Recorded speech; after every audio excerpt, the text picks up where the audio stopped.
다 함께 일어나셔서 하나님의 말씀을 경청하겠습니다. 이 일은 아하수에로 왕 때에 있었던 일이니 아하수에로는 인도로부터 구스까지 127지방을 다스리는 왕이라. 당시에 아하수에로 왕이 수산궁에서 즉위하고 왕위에 있은 지 제3년에 그의 모든 지방관과 신하들을 위하여 잔치를 베푸니 바사와 메대의 장수와 각 지방의 귀족과 지방관들이 다 왕 앞에 있는지라. 왕이 여러 날 곧 180일 동안에 그의 영화로운 나라의 부함과 위엄의 혁혁함을 나타내니라. 이날이 지남에 왕이 또 도성 수산에 있는 귀천간의 백성을 위하여 왕궁 후원들에서 7일 동안 잔치를 베풀세.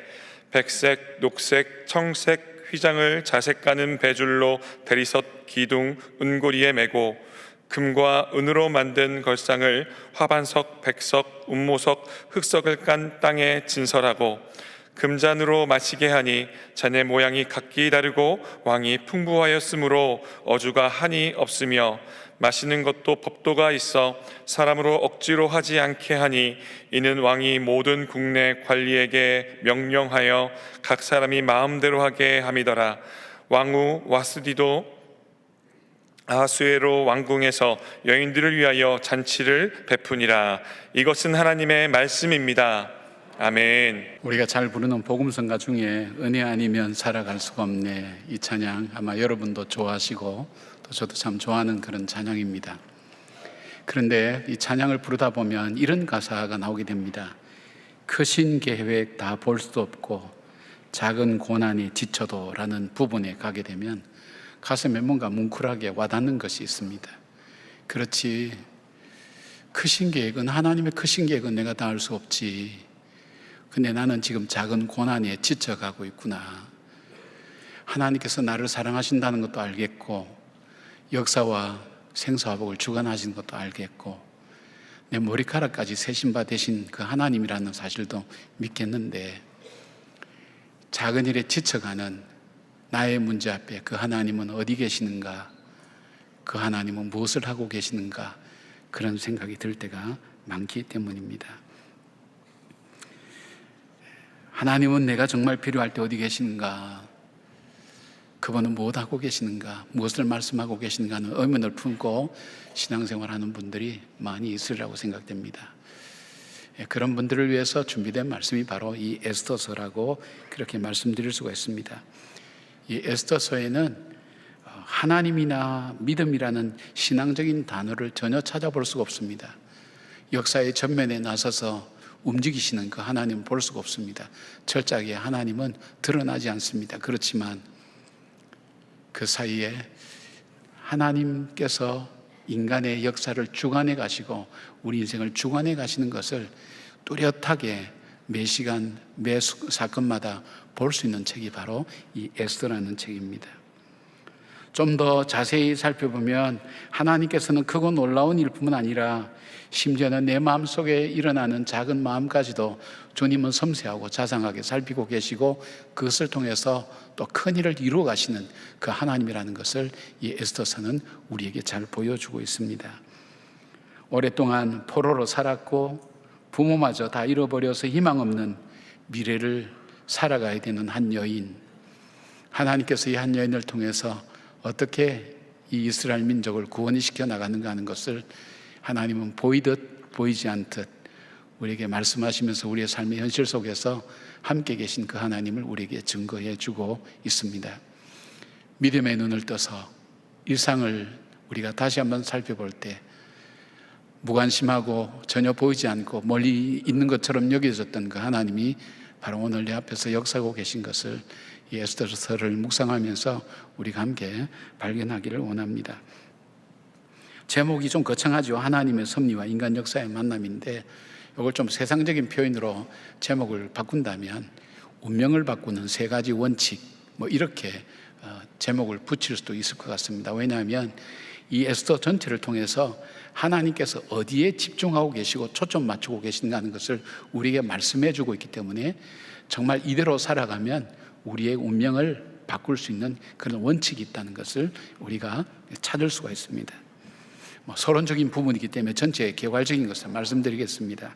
에스더서에서 말씀하시는 그 하나님은 어떤 하나님이신가 할 때 첫 번째는 하나님의 절대 주권을 믿는 백성을 하나님은 버리지 않습니다. 에스더서에 나오는 모르드게라고 하는 사람인데 에스더 2장 5절부터 6절까지 보면 이분에 대한 일반적인 소개가 있습니다. 도성 수산에 한 유다인이 있으니 이름은 모르드게라. 그는 베냐민 자손이니 기스의 증손이요 시므의 손자요 야일의 아들이라. 전에 바벨론 왕 느부갓네살이 예루살렘에서 유다 왕 여고냐와 백성을 사로잡아갈 때에 모르게도 함께 사로잡혔더라. 그리고 이어서 모르드게의 개인적인 부분을 좀 더 언급하고 있습니다. 7절 보니까 그의 삼촌의 딸 하닷사 곧 에스더는 부모가 없었으나 용모가 곱고 아름다운 처녀라. 그의 부모가 죽은 후에 모르드게가 자기 딸같이 양육하더라. 그렇게 말씀하고 있습니다. 이 모르드게가 가지고 있는 믿음은 이것이었습니다. 어떤 것이었냐면 하나님은 역사를 주관하신다.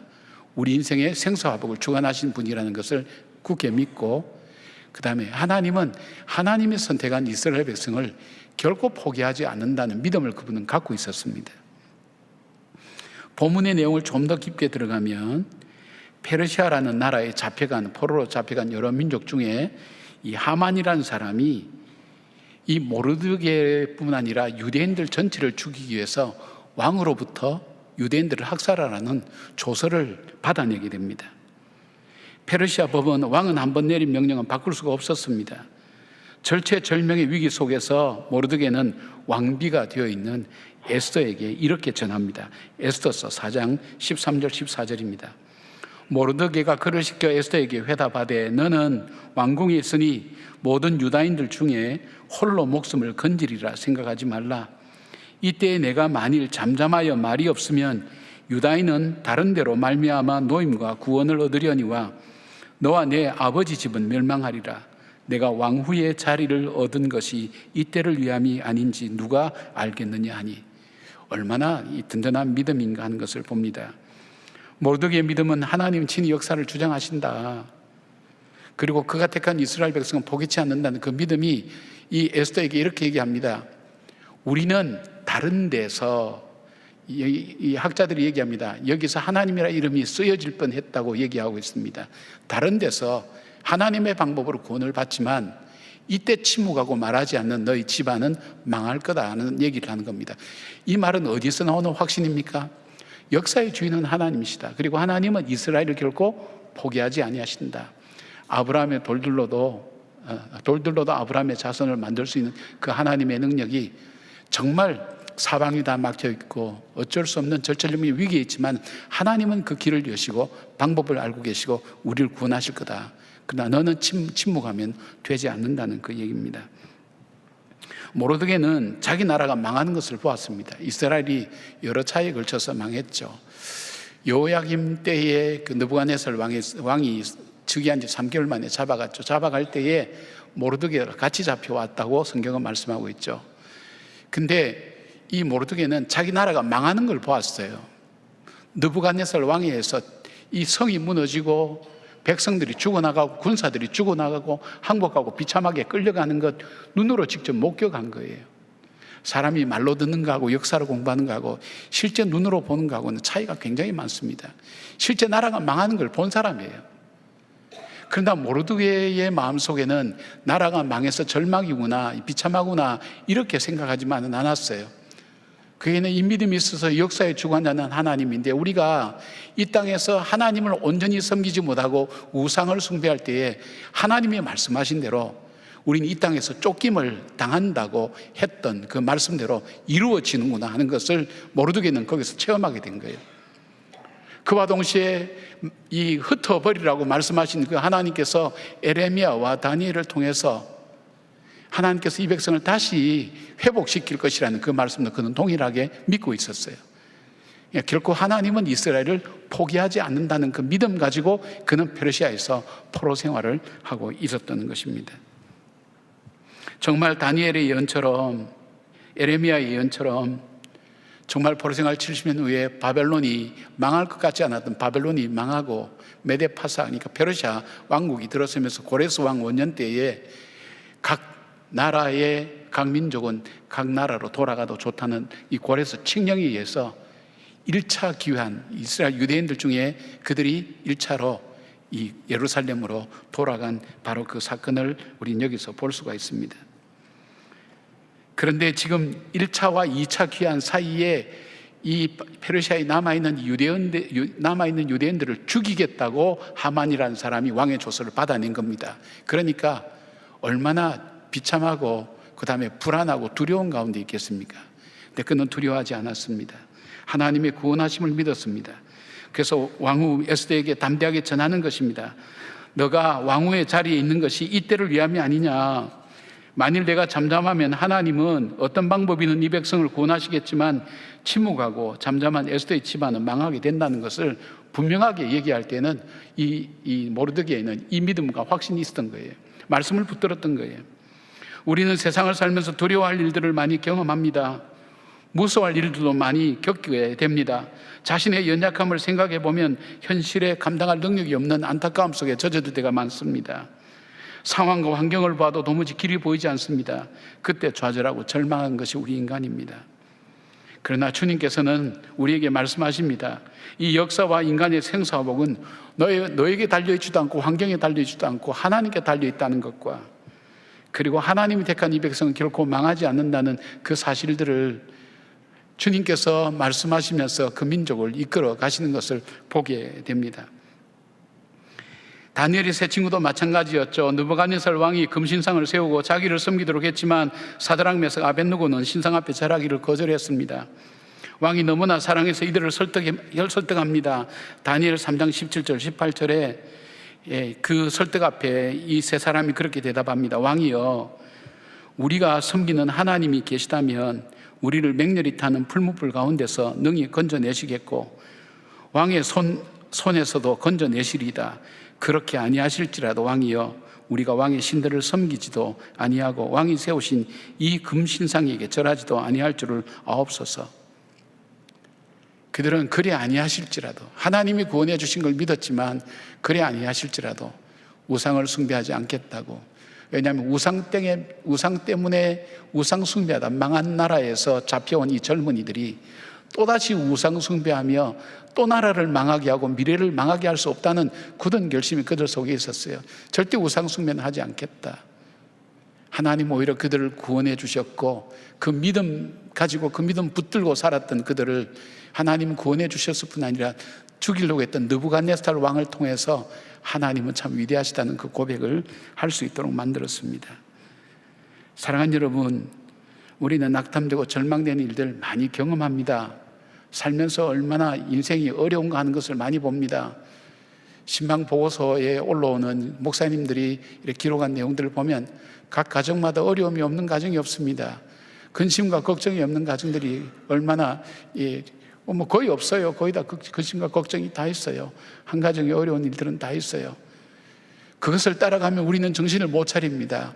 어떻게 살아야 될지 알지 못합니다. 근심에 눌리고 걱정에 눌리고 환경에 짓눌려서 살아갈 수 없는, 그래서 안타까워하는 성도들을 많이 발견합니다. 여러분, 우리가 눈을 다시 들어서 하나님의 이 약속을 다시 우리가 붙으시기를 바랍니다. 하나님께서는 역사를 주관하시고 우리 인생의 생사화복을 주관하신다. 나의 살고 죽는 것도 화화복도 주관하고 계신다. 그리고 하나님의 택한 백성은 이 세상 그 어느 것도 끊어놓을 수가 없다고. 그 하나님은 십자가에서 자기 아들을 죽이기까지, 내가 가장 연약할 때에도, 내가 죄인 되었을 때도, 하나님과 원수가 되었을 때도 나를 버리지 않고 포기지 않고 나를 붙드셨다는 그 사실들을 믿고, 오늘 풍랑이는 바다 위를 걸어오면서 두려워하는 제자들에게 내니 두려워 말라고 말씀하신 그 하나님 말씀을 붙들고, 오늘도 내 삶의 주인은 주님이십니다. 내 삶의 이 역사는 주님께서 주장하십니다. 주님께서 결코 나를 포기하지 않고 붙으실 것을 나는 믿습니다는 이 믿음 붙들고 믿음으로 이겨나갈 때 하나님은 그의 운명을 바꾸어 주신다는 것입니다. 그의 삶을 바꾸어 주시고 민족을 바꾸어 주신다는 것입니다. 그 역사를 믿고 나가는 저와 여러분 되기를 주님의 이름으로 축복합니다. 두 번째로, 하나님은 교만한 자를 기뻐하지 않습니다. 에스더서는 아하수에로 왕을 소개하고 있죠. 1절 보니까 일은 아하수에로 왕 때에 있었던 일이니, 아하수에로는 인도로부터 구스까지 127지방을 다스리는 왕이라고 그래 되어 있습니다. 큰 왕이죠. 그런데 이 아하수로 왕이 있은 지 3년에 모든 지방관과 신하들을 위하여 잔치를 베풀 때 무려 6개월간이나 잔치를 베풀었습니다. 학자들에 의하면 15,000명이 이 잔치에 참여하지 않았나 그렇게 얘기합니다. 그 다음에 이뿐 아닙니다. 이 잔치 이후에 일반 백성들을 위하여 잔치를 7일간 열게 됩니다. 그리고 이 아수르 왕만 여는 것이 아니라 왕비 와스디도 아수르 궁에서 이 여인들을 위해서 잔치를 베풀게 됩니다. 이 잔치의 목적에 대해서 4절 이렇게 말씀하고 있습니다. 왕이 여러 날 곧 180일 동안에 그의 영화로운 나라의 부함과 위엄의 혁혁함을 나타내리라. 그 잔치하는 이유가 뭘까요? 인간이 기뻐할 수 있는 일들, 즐겁게 하는 일들을 막 하기 위해서 이 잔치를 벌이는 거 아닙니까? 그리고 잔치 속에는 무엇이 숨겨져 있습니까? 인간의 탐욕과 욕심이 숨어 있습니다. 그리고 자기를 드러내고 자기를 나타내는 것, 이 모든 일을 이룬 나를 보라. 180일 동안이나 잔치를 이렇게 벌일 수 있는 나라의 부강함을 이룬 나를 보라. 그 속에 숨어있는 교만이라는 것이 있습니다. 교만이라는 게 무엇입니까? 가장 태초부터 있었던 죄가 아닙니까? 인간이 교만해질 때 하나님 말씀을 듣지 않았습니다. 불순종으로 이어졌습니다. 그 불순종은 하나님으로부터 분리될 수밖에 없는 죄를 지었기 때문에 교만이라는 것은 우리의 밑바닥에 숨어있는 가장 무서운 죄입니다. 그런데 이 잔치의 마지막은 어떠합니까? 그는 결국 후회할 일을 합니다. 성경의 잔치의 마지막에 자기가 자랑스럽게 여기는 왕후인 와시드를 폐해하는 것으로, 그리고 고독해 하는 것으로 이 성경은 말씀하고 있고, 역사에 의하면 이 사람도 비참한 생애를 마치게 되었습니다. 인간이 즐겁고 인간이 자기를 가시하기 위해서 베푸는 잔치는 어떤 것입니까?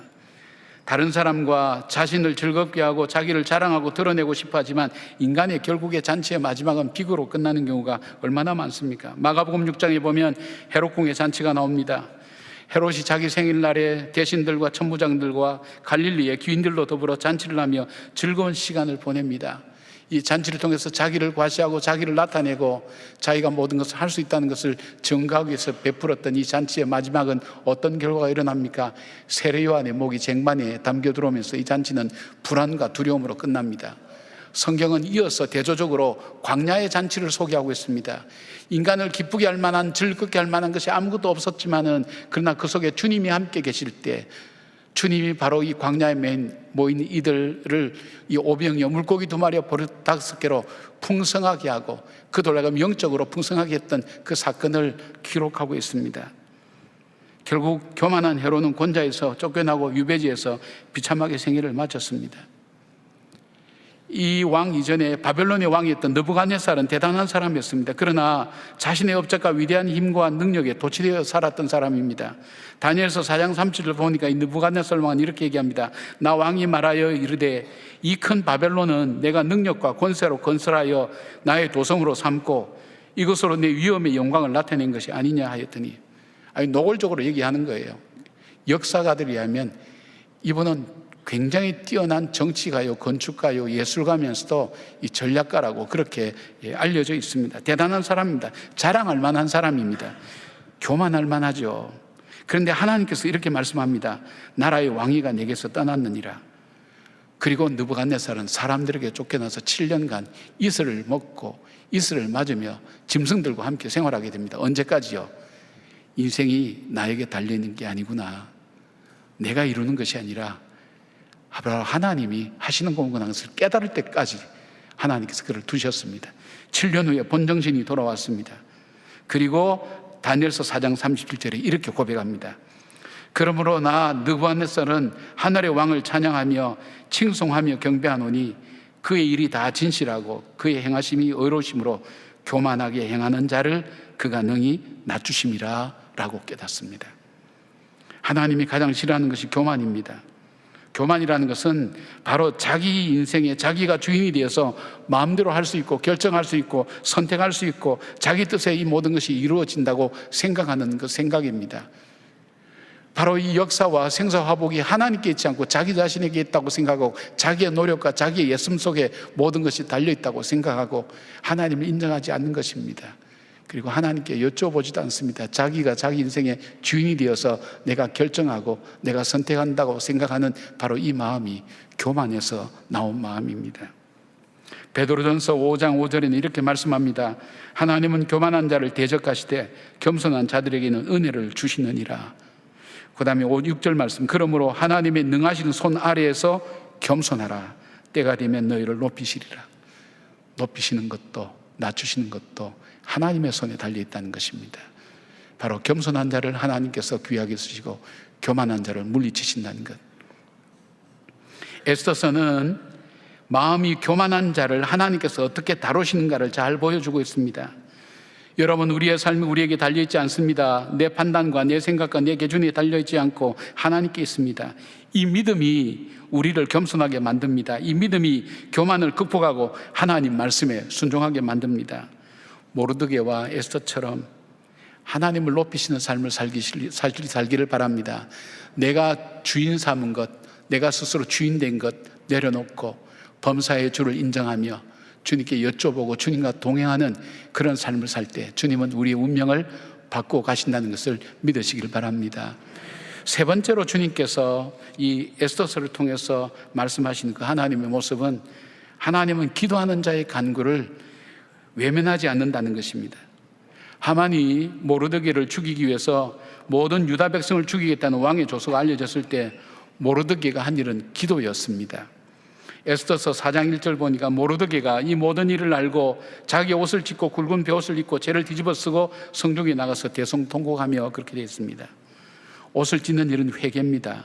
굵은 베옷은 슬픔의 표시고 죄를 뒤집어 쓰는 것은 고통을 상징하는 일이었습니다. 이미 내려진 왕의 조서는 취소가 될 수 없기 때문에 이제 죽음을 앉아서 기다릴 수밖에 없는 절체절명의 위기가 그들에게 주어졌습니다. 근데 모르드게는 기도했습니다. 모르드게뿐만 아니라 온 유다 백성이 함께 금식하며 울며 부르짖고 기도합니다. 후에 왕후의 에스더가 이 일을 알고 모르드게에게 소식을 이렇게 답합니다. 에스더 4장 16절에 보니까 당신은 가서 수산에 있는 유다인을 다 모으고 나를 위하여 금식하되 밤낮 3일을 먹지도 말고 마시지도 마소서. 나도 나의 시녀와 더불어 이렇게 금식한 후에 규례를 어기고 왕에게 나아가리니 죽으면 죽으리다 하니라. 여러분이 잘 아시는 유명한 바로 이 결단의 기도가 바로 여기서 나오는 겁니다. 하나님은 기도하는 사람의 간구를 외면하지 않습니다. 응답하여 주시는 것입니다. 기도한 사람은 자기가 기도한 내용을 잊어버려도 하나님은 기억하고 있습니다. 에스더서는 기도하는 사람의 간구 앞에 하나님께서 어떻게 응답하시는가를 잘 보여주고 계십니다. 우리가 기도하다가 낙심하지 말아야 할 것은 하나님은 기도를 들으시고 응답해 주시는 분이라는 사실입니다. 한나도 너무나 고통스러운 상황을 당하여서 하나님 전을 찾았습니다. 간절히 하나님께 기도했습니다. 그는 자녀의 문제뿐 아니라 그는 자기 인생에 대한 고달픔과 지침과 분노와 안타까움 속에서 하나님께 기도했습니다. 엘리 제사장이 볼 때 낮에 술 취한 여자처럼 몸을 막 비틀고 얼굴을 비틀고 하니까 저 여자가 술 취했구나 할 정도로 고통스러운 가운데서 그는 하나님 앞에 기도했습니다. 그런데 하나님께서 한나의 기도를 들으시고 사무엘을 선물로 주셨을 뿐 아니라 다른 자녀들도 축복해 주십니다. 그리고 사무엘은 이스라엘이 사사시대에서 왕정으로 넘어가는 그 시대에 굉장히 중요한 역할을 하면서 하나님께 쓰임받는 사람으로 세워지게 되는 것을 봅니다. 기도를 하나님께서는 들으시고 반드시 응답하신다는 사실, 여러분 꼭 기억하시길 바랍니다. 여러분과도 한번 나누었을 것입니다. 저는 그렇게 탁월한 사람도 아닙니다. 큰 교회 있으니까 대단한 것 같지만 그렇지도 못하고요. 오히려 평범한 사람보다 못합니다. 그 예를 하나 들겠습니다. 저는 중학교 2학년 첫 시험 때 70명 학생 중에 70등 꼴찌를 했습니다. 남의 고난을 그렇게 웃으면서 비웃듯이 보는 건 아닙니다. 이제 이게 전국으로 방송 다 나갈 건데 큰일 났습니다. 저 동안교 담임 목사는 꼴찌한 사람이라고. 그때는 사춘기가 되놓으니까 저 자신도 충격이 굉장히 컸어요. 어떻게 할 줄 몰랐어요. 안타까움 속에서 그때 제가 왜 그런 기도했는지 모르겠어요. 하나님 유학 보내주세요. 그 기도를 했어요. 진지하게 했어요. 눈물 흘리면서. 근데 70년대는 유학이라는 것이 흔하지 않았습니다. 그리고 저희 아버님이 군인이셨기 때문에 그 집안이 넉넉하지도 않았습니다. 여러 가지 불가능한 상황이었습니다. 근데 그렇게 기도하고 저는 잊어버렸어요. 다 잊어버렸어요. 그리고 이제 공부하러 가면 좋겠다는 생각은 갖고 있었지만 여건과 환경이 그렇게 되지 않아서 정말 포기하고 있었을 때 하나님께서 어느 날 갑자기 보내셨어요. 갈 수 있도록 그렇게 하셨어요. 제가 같은 1992년 4월 23일 날 제가 출국했는데요. 그때는 신학교 교수라 할지라도 미국 비자가 안 나왔어요. 하나님께서 비자를 주시고 가게 하셨어요. 근데 재정에 대한 문제, 또 이제 신혼인데 혼자 남겨진 아내에 대한 걱정, 앞으로 어떤 일이 내 삶 속에 전개될 것인지, 뭐 영어도 잘하지도 못하는데 어떻게 할까, 그런 걱정과 두려움 속에 꽉 차서 비행기 딱 탔는데 순간 무슨 마음이 확 들어오는가 하면, 형준아, 나는 너의 기도를 듣고 약속을 지켰다. 그 마음이 확 들어오는 거예요. 전혀 생각하거나 뜻하지 않았던 거예요. 순간 중학교 2학년 시절로 돌아가서 눈물을 흘리면서 하나님께 기도했던 거 저는 잊어버렸는데 그 하나님을 기억하고 계시더라고요. 너와 약속을 지켰어. 너 기도를 들었어. 그래서 마음의 평안이 오기 시작하는 거예요. 제가 그런 경험을 해봤어요. 제 딸이 어릴 적에 아빠 뭐 사줘 이렇게 보통 얘기하면 보통 아이들은 얘기해놓고 잊어버립니다. 근데 아버지는 안 잊어버려요. 부모는 기억해요. 그리고 때가 되면 해주게 돼 있어요. 그게 하나님의 마음이에요. 제가 느낀 것이 있어요. 아, 그렇구나. 기도한 사람은 잊어버려도 진심으로 하나님께 기도하는 그 기도는 하나님께서 듣고 계시고 알고 계시는구나. 그리고 하나님께서 역사하시는구나. 이 에스더서는 역사의 배후에서 하나님이 어떻게 인도해 가시는가 하는 것을 우리에게 잘 보여주는 그런 책입니다. 이 에스더서를 묵상해 가면서 우리들의 삶의 배후에 계신 하나님을 믿는 믿음의 눈으로 바라보면서 모르드게의 하나님, 에스더의 하나님이 우리의 하나님 되심을 함께 고백하는 시간이 되기를 바랍니다. AD 70년의 일입니다. 로마의 장군 티투스에 의해서 이스라엘이 포위당해서 멸망을 눈앞에 두고 있었을 때였습니다. 당시 유명한 랍비인 요하난 벤 자카이라는 분이 끝까지 싸우다 죽자고 주장하는 내부의 강경파들의 눈을 피하고 로마 군들의 감시를, 성을 둘러싸고 있는 로마 군들의 감시를 뚫고 성 밖으로 나와서 로마 장군 티투스를 만납니다.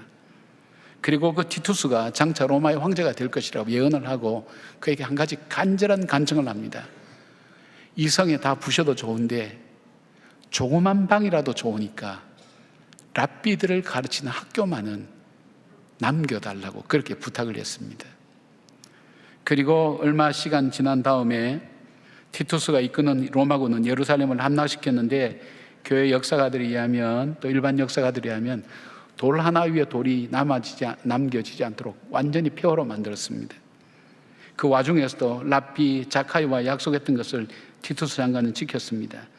이것이 이스라엘 중서부 해안도시 얌니아에 세워진 랍비 학교라고 합니다. 그런데 문제는 바로 이곳을 통해서 이스라엘의 언어와 문자와 역사와 종교와 문화를 간직하고 가르칠 수 있었습니다. 이들이 가는 곳마다 흩어져서 가는 곳마다 회당을 세웠습니다. 유대인의 정체성을 가르쳤습니다. 2000년 동안 그들은 나라 없이 세계에서 떠돌이로 살아가면서 역사 속에서 완전히 사라지는 것 같았습니다. 한 나라가 멸망하면 짧게는 50년, 길게는 100년이면 모든 문화와 문명을 다 잃어버리게 됩니다. 역사가 토인비는 역사상 문화가 28개 문명이라는 것이 발생했는데 그 중에 유일하게 수천 년 동안 살아남은 것이 바로 유대 문명이라고 그렇게 했습니다. 심지어는 제2차 세계대전 때 히틀러에서 600만 명이나 되는 많은 인원이 가스실에서 죽음을 당하게 되었습니다. 그런데 이 고난과 고통을 당하면서 이스라엘은 본격적으로 시온의 꿈을 꾸기 시작합니다. 그 그곳에서 공부했던 류모세 목사님 지은 유대인 바로보기라는 책에 의하면 전 세계에 흩어졌던 유대인들이 그 일을 겪고 난 다음에 이런 결심을 했다는 것입니다. 우리에게는 항구적이고 독립적이며 자주적인 피난처가 필요하다. 어떤 희생을 치르더라도 유대인들만의 국가를 건설해야 된다라고 외치게 되면서 그것이 계기가 돼서 1948년 5월 14일 날 건국을 선포하고 나라를 세우게 된 것입니다. 누구에 의해서요? 요하난 벤 자카이 단 한 사람. 멸망하는 역사 가운데서 하나님이 열어가실 그 역사를 미리 내다보고 그 속에서 그들이 놓치지 말아야 될 그 단 한 가지 붙들었던 바로 그 일, 그 한 사람, 그 한 가지 그 일이 하나님의 예언을 이루고 역사를 이루는 중요한 매개가 되었던 것을 보게 됩니다. 보이지 않는 곳, 없는 듯, 그리고 알지 못하는 듯, 그러나 그 가운데서 가장 가까이서 우리와 함께 하시는 그 하나님 우리는 볼 수가 있습니다. 사랑하는 여러분, 우리 운명을 사람마다 타고난 운명이 있다 그러지 않습니까? 인생은 공평하지 않습니다. 사람마다 다 다르게 태어납니다. 그러나 자기의 삶을 바꿀 수 있는 그런 삶의 원리가 있다면 역사의 주인이신 우리의 생사복을 주관하신 그 하나님이 관심 갖는 것, 하나님을 믿는 것, 그 하나님 어떤 하나님? 역사를 주관하시는 하나님의 절대 주권자를 믿는 것, 겸손한 것, 그리고 기도하는 것. 이것이 바로 에스더서를 통해서 보이지 않는 것처럼 보이지만 우리의 삶을 이끌어 가시는 그 하나님의 역사하심을 우리에게 보여주고 있습니다. 사랑하는 여러분, 이제 우리의 삶을 바꾸십시다. 우리의 삶을 새롭게 하십시다. 그것은 우리 힘으로 되어지지 않습니다. 하나님을 바라보시길 바랍니다. 전에는 내 힘으로 살았지만 이제는 말씀 붙들고 말씀이 인도하는 대로 한 걸음씩 한 걸음씩 걸어가 보십시다. 그리고 겸손하십시다. 범사의 나를 낮추고 주를 인정하고 하나님이 하셨습니다. 하나님께 달려 있습니다. 하나님의 인도하심 속에 내 삶이 있습니다. 고백하십시다. 그리고 지치고 힘들고 아무것도 할 수 없다고 생각될 때 여러분 잊혀졌던 기도의 자리, 쉽게 생각했던 그 기도의 자리 다시 돌아오시기를 바랍니다. 기도로 하나님께 나가십시다. 우리의 삶을 바꾸는 하나님의 귀한 역사 앞에 다시 서서 믿음으로 살아가는 저와 여러분 되기를 주님의 이름으로 축원합니다. 아멘. 기도하겠습니다. 날은 어둡습니다. 장소는 광야입니다. 때는 저녁이라 배도 고프고 해결할 방법도 없습니다. 디베라 광야에 모인 주님의 사람들, 주님의 말씀 듣기 온 사람들의 삶의 모습입니다. 그들만의 삶의 모습이겠습니까? 오늘 우리의 모습입니다. 우리 인생의 때도 저물어가고 인생의 광야에서 의지할 것도 없고 그 광야를 이길 만한 능력도 없는 버려진 인생처럼 살아가는 저희들 삶의 모습을 주님 알고 있지 않습니까? 하나님, 우리를 긍휼히 여겨주시고 불쌍히 여겨주시기를 원합니다. 이 나라를 망하는 가운데서 건져주셔서 오늘 여기까지 오게 하셨고 표 속에서 교회를 통해서 세워졌던 하나님의 놀라운 역사를 저희들이 분명히 고백하는데 주여 다시 한번 이 민족을 불쌍히 여겨주시고 이 나라를 불쌍히 여겨주시고 여기 모인 한 사람 한 사람을 긍휼히 여겨주시어서 주의 은혜로 살아가는 저희들 되게 하여 주시옵소서. 주님의 크신 능력, 하나님 크신 계획 저희들은 다 알지 못합니다.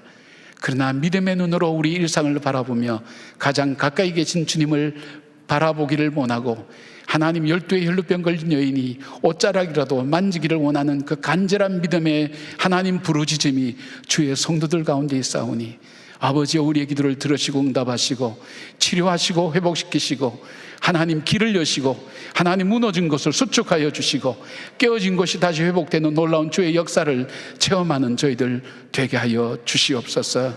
우리의 자녀들과 가정을 주님 붙들어 주실 뿐 아니라 우리의 후손들이 여전히 복을 받고 하나님 앞에 살아가는 그런 자녀손들 되기 위하여 기도하기를 쉬지 않게 하시고 하나님 우리의 신앙이 입술의 신앙이 아니라 삶의 신앙으로 하나님 새롭게 주님 앞에 결단하는 저희들 되게 하여 주시옵소서. 예수님의 이름으로 기도드리옵나이다. 아멘.